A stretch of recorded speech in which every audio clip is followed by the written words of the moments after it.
விஷ்ணு, அவள் என்னவோ ரொம்ப ஃபீல் பண்ணுற மாதிரி தெரியுது. அஜய், சரி, ஒரு 2 நாள் அவ கூட யாராவது இருக்க சொல்லு. அவள் தனியாக இருக்க வேண்டாம். அந்த நேரம் அஜய்க்கு ஒரு ஃபோன் வந்தது. அவனுடைய புதிய நம்பருக்கு. யாரென்று பார்த்தவன் வியந்து போனான். விஷ்ணுவிடம் அமைதியாக இருக்க சொல்லி வாய்ஸ் ஃபில்டர் போட்டு அவளிடம், ஹலோ சார், நான் சாருலதா பேசுகிறேன். அஜய், ஓ சொல்லுங்க என்றவன் அவளுடைய மாப்பிள்ளையாக நடிக்க ஆரம்பித்தான். சார், இந்த கல்யாணத்தை நிறுத்திடுங்க. எனக்கு சுத்தமாக விருப்பமில்லை. என்ன இப்போ இப்படி சொல்லுறீங்க? இன்னும் 2 நாளில் கல்யாணம். இப்போ ஏதும் பண்ண முடியாது. சாரு, ப்ளீஸ் புரிஞ்சுக்கோங்க. நான் ஏற்கனவே அஜய்னு ஒருத்தரை விரும்புகிறேன். அவரை தவிர என்னால் வேற ஒருத்தரை கணவனாக நினச்சி பார்க்க முடியாது. அவர் உங்களை டிவோர்ஸ் பண்ணிட்டதா கேள்விப்பட்டேன் என்றான் மனதில் பூரித்து போய். சாரு, ஆமாம், ஆனாலும் சாருலதா, நீங்கள் நல்லா புரிஞ்சுக்கோங்க. என்னோட முடிவிலேருந்து என்னால் வாங்க முடியாது. அங்கிள் என்னை தப்பாக நினைப்பார். சார், என்னால் உங்கள் கூட பெட் ஷேர் பண்ண முடியாது. நீங்கள் அதுக்கு தயாராகிற வரை நான் காத்திருக்கிறேன். டேய், உனக்கு புரியாதாடா? எனக்கு உன்னை பிடிக்கலை. உங்களுக்கு என்னை பிடிக்கிற வரைக்கும் நான் காத்திருக்கேன். உனக்கு பைத்தியமா? புரிஞ்சிக்க மாட்டியா? உங்களை புரிஞ்சிக்க நான் முயற்சி பண்ணுறேன். நான் இன்னும் கொஞ்ச நாளில் ஃபாரின் போகிறேன். நீங்கள் உங்கள் டைம் எடுத்துக்கோங்க.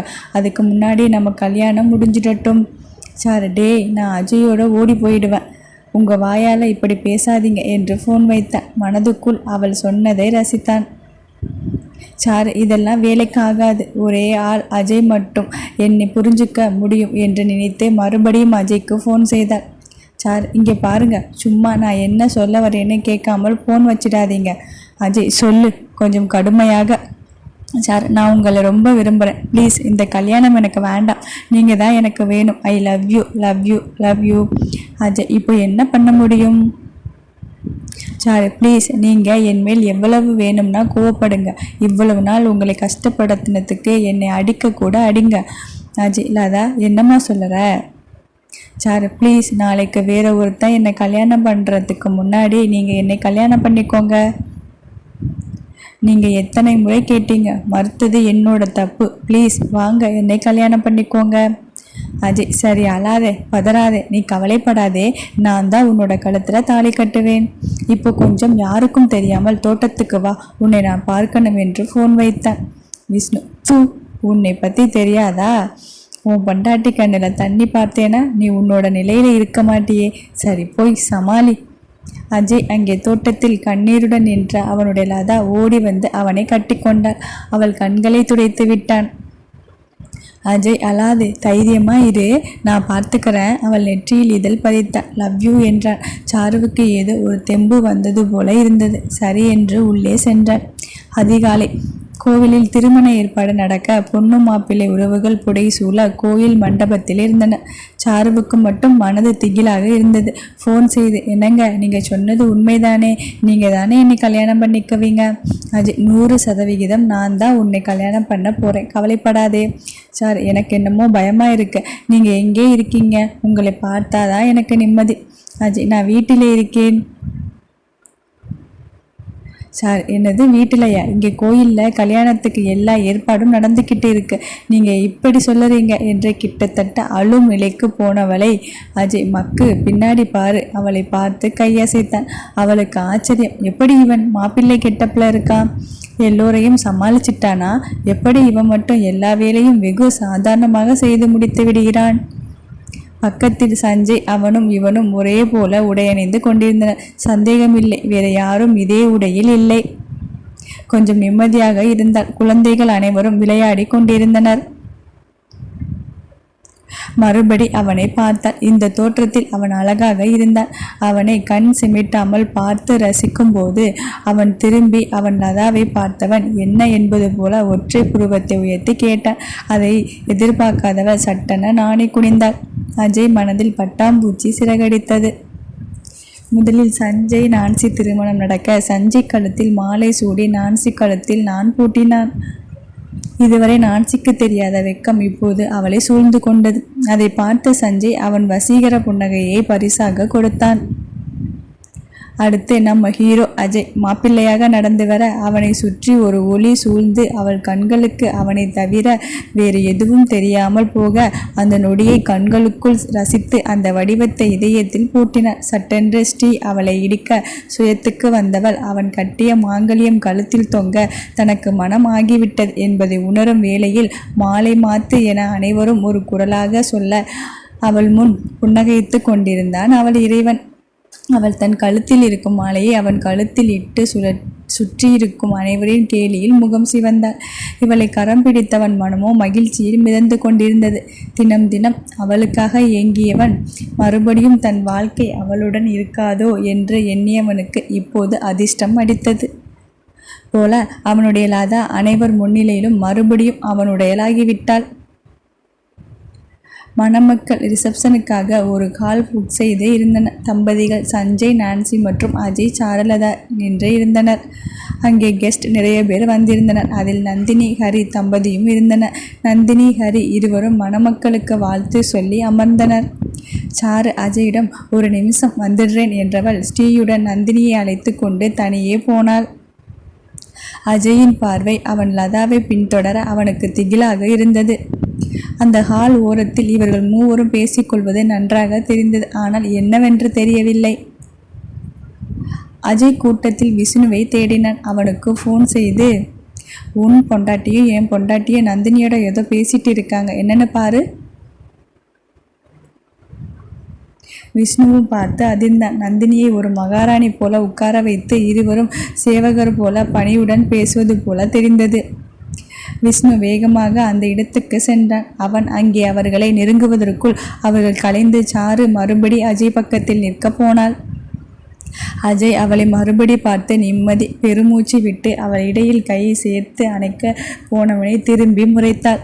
அஜயின் இதயம் சில நொடிகள் துடிக்க மறந்தது என்றே சொல்ல வேண்டும். சாரு அவனை குனிய வைத்து அவன் காதருகில், நான் உங்கள் மேலே செம்ம கோபத்தில் இருக்கேன், பக்கத்தில் வந்து கை வச்சிங்க தொலைச்சிடுவேன், மரியாதையாக பக்கத்தில் நிற்கிறதோட நிறுத்திக்கோங்க என்று சிரித்து கொண்டே மிரட்டல் விடுத்தாள். அஜய் நடுங்கித்தான் போனான். வெளியே அவன் எந்த பிரச்சனையும் பார்த்து சரி செய்து விட முடிந்த அவன் சாருவின் முன்னே சிறு குழந்தை போல அவளுடைய மிரட்டலுக்கு பயந்து போனான். என்ன நடந்திருக்கும் என்ற யோசனையில் போலி புன்னகையை அணிந்து மேடையில் நின்றான். காலை முதல் பசியில் இருந்தவர்கள் விருந்தாளிகள் சென்றவுடன் இவர்கள் உணவருந்த சென்றனர்.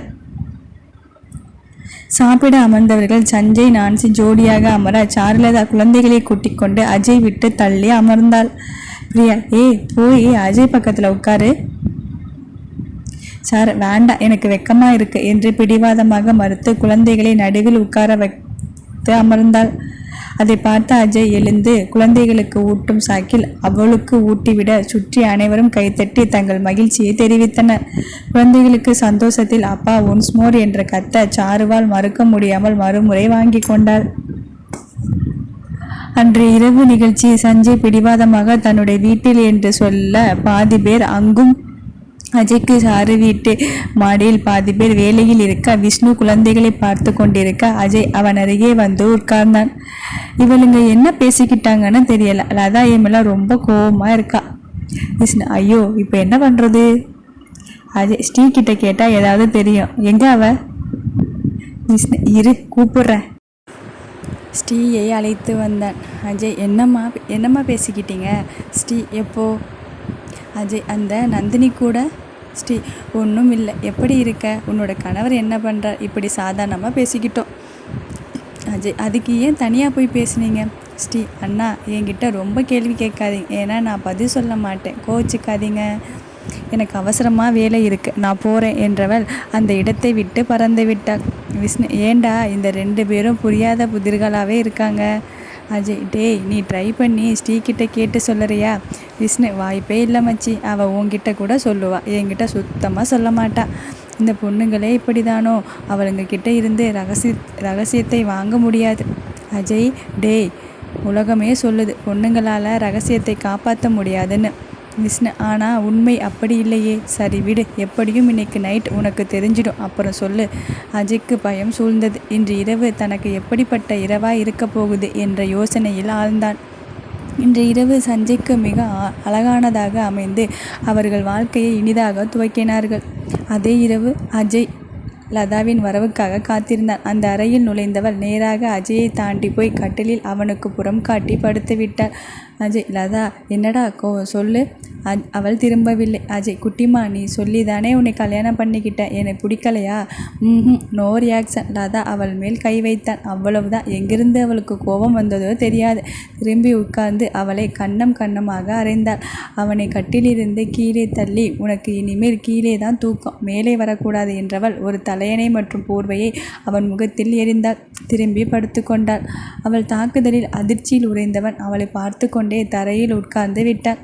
மனதில் என்னென்னவோ குழப்பம் ஆட்கொள்ள அங்கே தரையில் படுத்து கொண்டு இருந்தவன் கொஞ்ச நேரத்தில் தைரியத்தை வரவைத்து கொண்டு அவள் அருகே அவளை அணைத்து கொண்டு நிமிடத்தில் தூங்கி போனான். அதுவரை தூங்கியது போல நடித்தவள் அவன் கதகதப்பில் அவன் மூச்சுக்காற்றை சுவாசித்து அவன் இதய துடிப்பின் தாளாட்டில் அவளும் தூங்கி போனாள். காலை வெளிச்சத்தில் அவனின் கன்னங்கள் சிவந்து இருந்தது. நன்றாக தெரிந்தது. சாருவுக்கு பாவமாக இருந்தது. ஆனால் அவள் கோபம் குழந்தையும் தன்னையும் ஆதரவு இல்லாமல் விட்டு போனது. அவள் மனதில் வந்து போனது. உனக்கு நல்ல தண்டனையாக யோசித்து தரேன் என்று எண்ணிக்கொண்டாள். மெல்ல கட்டிலில் இருந்து இறங்கி குளித்து கீழே போனாள். ஸ்ரீ இவள் வரவுக்காக காத்திருந்த மாதிரி அவளை அணைத்து கொண்டு, என்ன ஓகேவா? சாரு எரிச்சலுடன், என்ன ஓகேவா? நேற்று செம அடி வாங்கினா, நீயும் வாங்காதே, ஒரு காஃபி கொடு. விஷ்ணு மெல்ல யார் கண்ணிலும் படாமல் அஜய் ரூமுக்கு சென்றான். என்ன ஆச்சு? அஜய் அழுவது போல முகத்தை வைத்து கொண்டு, அடிக்கிறாடா, இனிமே கராத்தே கிளாஸ் போயிட்டு வந்து டெய்லி அடிப்பாலாம், வான் பண்ணிட்டு போறா என்றவனின் சிவந்த கண்கள் அவன் நிலையை பறைசாற்றியது. விஷ்ணு அடக்க முடியாமல் சிரித்தான். காலை காஃபியுடன் எழுப்பினாள் நான்சி. நான் மதுரை ஹாஸ்பிட்டல் போகணும், ஒரு வாரம் தான் லீவ் போட்டு இருக்கேன். சஞ்சய், என்ன பண்ணலாம்? நான்சி, இதோ பாருங்க, எனக்கு ஒன்றும் ஐடியா இல்லை, நீங்கள் என்ன சொன்னாலும் செய்கிறேன். சஞ்சய், இங்கே வா என்று அவளை மடியில் அமர்த்தி கொண்டு, புஜிமா நான் சொல்கிறத நல்லா புரிஞ்சுக்கோ. நீ அங்கே 8 வருஷமாக வேலை செய்கிற, திடீர்னு உன்னால் அந்த சூழ்நிலையை விட்டு இங்கே வர முடியுமா? இதை நீ மட்டும் தான் முடிவு பண்ணணும். ஆனால் ஒன்று மட்டும் நிச்சயம், என்னால் உன்னை விட்டு இருக்க முடியாது. நான்சி, என்னாலையும் உங்களை விட்டு இருக்க முடியாது. சஞ்சய், சரி நான் விஜய் கிட்ட பேசுகிறேன். நான்சி, சரி சீக்கிரம் ரெடி ஆகுங்க, எல்லோரும் அங்கே சாரு வீட்டுக்கு நம்ம 2 பேரையும் வர சொல்லிட்டு கிளம்பிட்டாங்க. சஞ்சய், கிளம்பிட்டாங்களா? மணி எத்தனை? நான்சி, 9. சஞ்சய், சீக்கிரம் எழுப்பி விட மாட்டியா ராட்சசி? அம்மா என்ன நினைப்பாங்க? நான்சி, அம்மா தான் உங்களை தூங்க சொன்னாங்க. சஞ்சய், அப்போ சரி வா தூங்கலாம். நான்சி, வேண்டாம் போங்க, நான் குளிச்சுட்டேன், கிளம்பிட்டேன், நீங்கள் வரலன்னா நான் மட்டும் தனியாக போகிறேன். சஞ்சய், புஜிக்குட்டி இனிமேல் நீ தனியாக எங்கேயும் போக முடியாது டார்லிங், உனக்கு வேலிடிட்டி என்னோட வந்தால் மட்டும்தான். நான்சி, ஆமாம் மகாராஜா, இப்போ வரீங்களா இல்லை சாருவுக்கு ஃபோன் செய்யட்டுமா? கேட்ட மறுநொடி பாத்ரூமுக்குள் புகுந்தான். சாரு காலை அஜய்க்காக தனியே சமைத்து விட்டு குழந்தைகளை எழுப்பி திவ்யாவை ஸ்கூலுக்கு ரெடி செய்து அபிக்கு பால் கொடுத்து தர்சனை எழுப்ப அவன் அப்பா எங்கே என்று அஜயை தேடி அவன் அறைக்கு சென்றான். அங்கு ரெடி ஆகி கொண்டிருந்த அஜய், குட்டி பையா ப்ரெஸ் பண்ணினியா? தர்சன், இல்லப்பா, நீ என் கூட தானே தூங்கணும், இங்கே ஏன் தூங்குற? அஜய், இனிமேல் நான் உன் கூட தூங்குறேன் சரியா? தர்சன், அப்பா எனக்கு ப்ரெஸ் பண்ணணும். அஜய், இன்னைக்கு அப்பா உன்னை ரெடி பண்ணுறேன், ஓகே? இருவரும் ரெடியாகி இறங்கி வந்தனர். ஹேமா, அஜயும் ஜூனியர் அஜயும் வாங்க. அஜய், நீ உன்னோட சின்ன வயசுல தர்சன் மாதிரி தான் இருப்ப. சாரு தன்னுடைய ஊர கண்ணால் அந்த காட்சியை படம் பிடித்து கொண்டாள். அனைவரும் சஞ்சய் நான்சி ஜோடிக்காக காத்திருந்தனர். ஏமா சஞ்சய் வந்ததும் எல்லோரும் கோயிலுக்கு போயிட்டு வந்துடலாம். சாவி, பிரியா, உங்க அப்பா அம்மா தான் வேலை இருக்குன்னு கிளம்பிட்டாங்க, விஜயாவது இருக்கக்கூடாதா? பிரியா, அவர் ஹாஸ்பிட்டலில் ஏதோ அவசரம்னு கிளம்பிட்டார். சஞ்சய் வந்ததும் அனைவரும் கோயிலுக்கு போயிட்டு வந்தனர். அந்த நாள் அஜயை தவிர மற்ற அனைவருக்கும் மகிழ்ச்சியாக நிறைவுக்கு வந்தது. பிரியாவை விஜய் கூட்டி போவதாக சொன்னதால் அங்கேயே தாங்கிக் கொண்டாள். மற்ற அனைவரும் கிளம்பினர். இரவு குழந்தைகளுடன் படுத்து கொண்ட அஜய் அவர்கள் தூங்கியதும் அவனுடைய அறைக்கு வந்தான். சாரு தூங்கி கொண்டிருந்தாள். அவள் அருகில் அவளை அணைத்து படுத்து கொண்டு லதா எழுப்பினான். சாரு அவன் கையை தட்டி விட்டாள். எழுந்து வெளியே கிளம்பினான். அஜய், லதா நில்லு, என்ன பிரச்சனை சொல்லு. சாரு, அதெல்லாம் ஒண்ணுமில்லை, உன்னை பார்த்தாலே அடிக்கணும் போல தோணுது, என்ன பண்ண? அஜய், அடிக்கணும்னு மட்டும்தான் தோணுதா? சாரு, ஆமாம், அஜய், அப்போது எனக்கு என்ன தோணுதோ அதை நான் செய்யலாமா? சாரு ஒரு நிமிடம் மூச்சு விட மறந்தாள். இவன்கிட்ட எப்பவும் நான் ஏதாவது சொல்லி மாட்டிக்கிறேனே, அதை பற்றி அப்புறமா பேசிக்கலாம். அஜய், இன்னைக்கு காலையில் எனக்கு சமைச்சு வச்சிருந்த, அதுக்காக நான் தேங்க்ஸ் சொல்லணும் இல்லையா என்றவன் அந்த அரை கதவை தாளிட்டு அவளை நெருங்கினான். சாரு, வேண்டாம், மறுபடி அடி வாங்காதீங்க. அஜய், நீ எவ்வளவு அடித்தாலும் நான் வாங்கிக்கிறேன். நேற்று கூட நான் ஏதாவது சொன்னேனா? வாய் பேசாமல் நீ அடிச்சதை வாங்கிக்கிட்டேன் இல்லையா? அது மாதிரி இன்னைக்கு நான் என்ன பண்ணினாலும் நீ ஏதும் மறுப்பு சொல்லக்கூடாது. Gentleman agreement. சாரு, நோ, நான் ஒத்துக்க முடியாது. நீங்கள் அடித்தா என்னால் தாங்க முடியாது. ரொம்ப வலிக்கும், பயமாக இருக்கும். அஜய், நான் எப்போ உன்னை அடிக்கிறேன்னு சொன்னேன்? உனக்கு வலிச்சா எனக்கு உயிர் போயிடாதா? என்னடா உனக்கு என் மேலே கோவம்? சொல்லு ப்ளீஸ். நீ என்னோட மட்டும் பேச மாட்டேங்கிற, ரொம்ப கஷ்டமாக இருக்குது. அவள் ஏதும் பேசவில்லை. அஜய், உன்னோட பிடிவாதம் எனக்கு தெரியும், ஆனால் என்ன காரணம்னு எனக்கு தெரியணும். சார், நிறைய பொய் சொல்லுறீங்க, என்னை ஏமாத்துறீங்க, அப்புறம் திவ்யா விஷயம் எனக்கு தெரியும் என்றவள் முகத்தை அவனுக்கு நேராக திருப்பினான். அவள் முகம் முழுவதும் கண்ணீர். அதை பார்த்தவன் மனம் துடித்து போனான். அஜய், லதா உன்கிட்ட நிறைய பொய் சொல்கிறேன். உனக்கு அது பிடிக்கும்னு நினச்சேன், ஆனால் பிடிக்கலைன்னா நான் மாற்றிக்கிறேன். அப்புறம் திவ்யா விஷயம் உன்கிட்ட மறைச்சிட்டேன். காரணம் என்னன்னா, நீ ரொம்ப வருத்தப்படுவ. ஏற்கனவே குழந்தை விஷயத்தில் நீ ரொம்ப அப்செட். இதையும் சொல்லி உனக்கு மனச்சங்கடத்தை தரக்கூடாதுன்னு சொல்லலை. குழந்தைக்கு ஏதாவது ஆச்சுன்னா நீ செத்து போயிடுவேன்னு சொன்ன தெரியுமா? அப்போவே நான் செத்து போனாலும் நீ குழந்தைகளும் நல்லா இருக்கணும் தான் இப்படி ஒரு முடிவை எடுத்தேன்.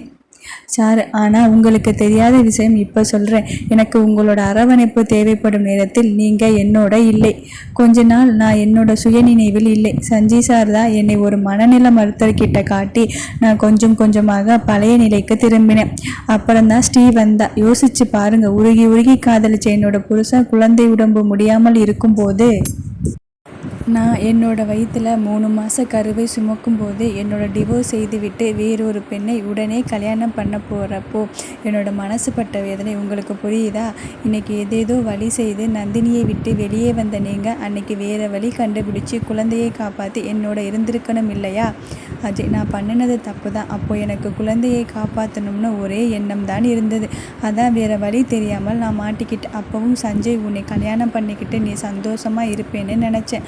மனநிலை சரியில்லாமல் நீ கஷ்டப்பட்டிருப்பேன்னு நினைக்கலதா? சரிச்சா, அசிங்கமாக பேசாதீங்க. உங்களை துரத்தி காதலிச்சவன் நான் எப்படி இன்னொருத்தரோட இருப்பேன்னு நினச்சிங்க? அஜய், இந்த விஷயத்தில் நான் செஞ்சது எல்லாமே தப்பு தான். சரி சொல்லு, நான் என்ன பண்ணினால் உனக்கு என் மேலே இருக்கிற கோபம் குறையும்? சார், எனக்கே தெரியலை. உங்களை தண்டிக்கணும்னு தோணுது, ஆனால் மனசு கேட்கலை. ஆனால் மன்னிக்கவும் தயாராக இல்லை. இதுக்கு காலம்தான் பதில் சொல்லணும். அஜய், நீ என் மேலே வச்சிருக்கிற அன்புக்கு உலகையே அடிமையாக்கி உன் காலடியில் வைத்தாலும் நிகரில்லை. நீ என்னை கல்யாணம் பண்ணிக்க சொல்லும்போது நீ எனக்கு மறுவாய்ப்பு கொடுத்துட்டேன்னு நினச்சிட்டேன். இப்போ அது தப்புன்னு உணர்ந்துட்டேன். உன் போல் என்னை காதலிக்க யாரும் இல்லை. காலம் முழுவதும் அடிமையாக உன் அருகில் இருக்க ஆசைப்படுறேன். என்ன போக சொல்லிடாதே. ஆனால் நான் செஞ்ச தப்புக்கு என்னைக்கோ ஒரு நாள் நீ என்னை மன்னிக்க போகிற. அது வரைக்கும் நம்பிக்கையோடு காத்திருக்கலதா. Good night. சாரு அந்த பக்கம் திரும்பிக் கொள்ள இந்த சூழ்நிலையை சமாளிக்க முடியாமல் தவிர்க்க வாய்ப்பு இல்லாமல் மனதுக்குள் குலுங்கி போனான். காலை சாரு எழுமுன் எழுந்து அலுவலகத்துக்கு கிளம்பிவிட்டார். சாருவுக்கு பக்கத்தில் அஜய் இல்லாதது அதிர்ச்சியாக இருந்தாலும் அதை காட்டிக்கொள்ளாமல் குழந்தைகளை கவனித்து விட்டு ஹாஸ்பிட்டல் சென்று விட்டார். நாட்கள் வேகமாக செல்ல ஒரு நாள் திவ்யா அஜயிடம், அப்பா அம்மா உங்ககிட்ட பேசுறது இல்லையா? அஜய், சேச்சே அப்படியெல்லாம் ஒன்றும் இல்லை. அவள் பிஸியாக இருக்கா, நானும் என்னோடய ஆஃபீஸில் பிஸியாக இருக்கேன், அவ்வளவுதான். திவ்யா, எப்போ நீங்கள் விஷ்ணு அப்பா ஸ்ரீ அம்மா மாதிரி ஃப்ரெண்ட்ஸ் இல்லையா இருக்க போகிறீங்க? அஜய், எங்கள் வேலை அப்படி, அதனால் நீ ரொம்ப யோசிக்காத, சரியா? திவ்யா, அம்மா உங்கள் மேலே கோபமாக இருக்காங்க இல்லை? அஜய், அதெல்லாம் கொஞ்ச நாளில் சரியாயிடும். திவ்யா, இதுவே சரியாகாது, நாம் தான் சரி பண்ணணும், பெரிய மனசி போல் சொன்னாள். கொஞ்ச நேரத்தில் சாருவிக்கு ஃபோன் செய்தாள். அம்மா, அப்பாவுக்கு மறுபடி வயிறு வலிக்குது போல் இருக்குது, எதுவும் சொல்லாமல் படுத்திருக்காங்க, சீக்கிரம் வாங்க என்று ஃபோன் வைத்தாள். அஜய், திவ்யா அம்மா கிட்ட போய் சொல்லக்கூடாது. திவ்யா, ஆனால் ஒரு பொய் சொல்லி அதில் நல்லது நடந்தால் அந்த பொய் கூட உண்மை மாதிரி தானே எங்கள் மிஸ் சொன்னாங்க. அஜய், பொய் சொல்கிறது தப்பு. திவ்யா, ஓகே தப்பு தான், ஆனால் இப்போ சொல்லிட்டேன், அம்மா வந்துடுவாங்க, எனக்காக கொஞ்சம் வலிக்கிற மாதிரி நடிங்களேன். அஜய், ஏற்கனவே அவள் என் மேலே கோபத்தில் இருக்கா, இப்போ இன்னும் பெரிய பிரச்சனையாக போகுது. திவ்யா, நீங்கள் உண்மை சொன்னாதான் பிரச்சனை. சரி அம்மா, கார் சத்தம் கேட்குது, நான் போகிறேன், நீங்கள் கிடைச்ச வாய்ப்பை பயன்படுத்திக்கோங்க என்று சொல்லி போய்விட்டார். அஜய், என்ன செய்ய, அவனுடைய பொண்ணை இப்படி ஒரு வாய்ப்பை ஏற்படுத்தி கொடுத்து இருக்கிறார், முடிஞ்சவரை பயன்படுத்தி கொள்ள வேண்டும். சாரு பதற்றத்துடன் உள்ளே நுழைந்தாள். என்னாச்சுங்க? கிட்டத்தட்ட அழுகுன்ற குரலில் கேட்டாள். அஜய், ஒன்றுமில்லை, லேசா வலிச்சுது, டேப்லெட் போட்டுக்கிட்டா, இப்போ கொஞ்சம் குறைஞ்ச மாதிரி இருக்கு. திவ்யா ரொம்ப பயந்துட்டு உனக்கு ஃபோன் பண்ணிட்டா. சாரி சார், என்ன ரொம்ப ஃபார்மலாக பேசுகிறீங்க? நான் உங்கள் பொண்டாட்டி, உங்களுக்கு ஏதாவது ஒன்றுன்னா கஷ்டப்பட போகிறது நான் தான். அஜய், நீ பதறும் அளவுக்கு ஒன்றும் இல்லைன்னு சொன்னேன். சரி, சாப்பிட்டியா? சார், இல்லை. அஜய், சரி இரு, நான் உனக்கு ஏதாவது செஞ்சு தரேன், சாப்பிடு. சார், நீங்கள் வழியோடு ஒன்றும் செய்ய வேண்டாம், நானே செய்கிறேன், சாப்பிடலாம். அஜய், இதோ பாரு, நீ செஞ்சால் நான் சாப்பிடுவேன், ஆனால் நீ சாப்பிடுவியா? அதனால் நானே செய்கிறேன் என்றவன் அரை மணியில் அவளுக்கு சமைத்து கொடுத்தான்.